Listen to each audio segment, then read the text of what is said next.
dip is the only little challenging spot. So you get on this side of the road.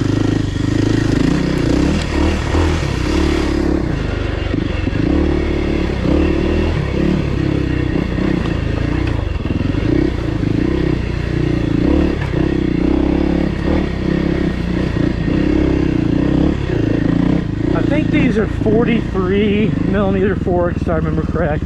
Can't remember, but I can only imagine how much of a weapon this bike could be with really, really good suspension, and how you can have such a weapon but also have a bike that is so reliable and long, you know, has so much longevity. Rocks.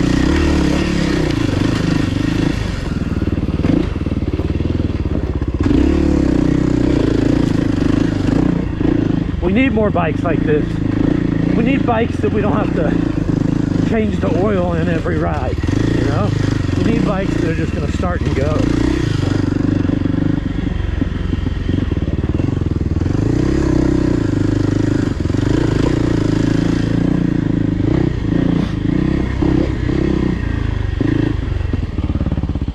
Oh yeah, that's what, 63 coming off that mountain? Okay, so I'm gonna roll around to 92 now. So we went from 90 to 92. I have had trouble on this one before on my 300 when it's wet. There's some little rocky climbs and such.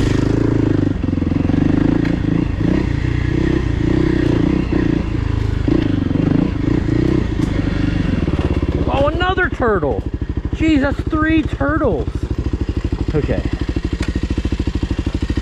a little bit nasty. Let's go off to the right here. Whoa! You feel me bottom out? That's the only problem I had with this bike. I tested it last time, and it was way worse then because of the linkage, but you will bottom out on it from time to time. You might want to pick your lines a little bit closer than you do on a race bike.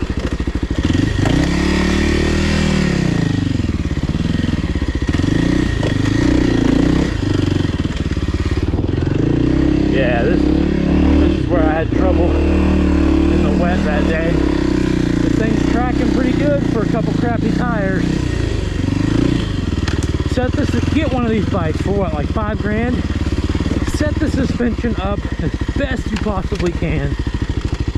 Get some sticky tires, probably with tubeless.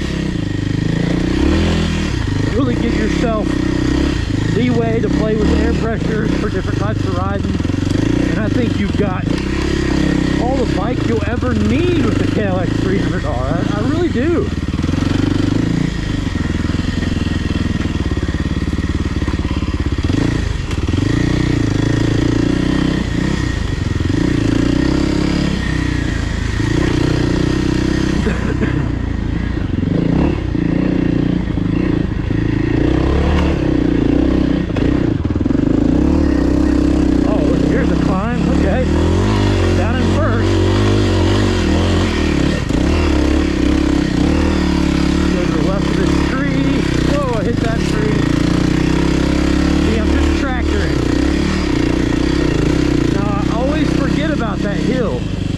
But if I knew about that hill,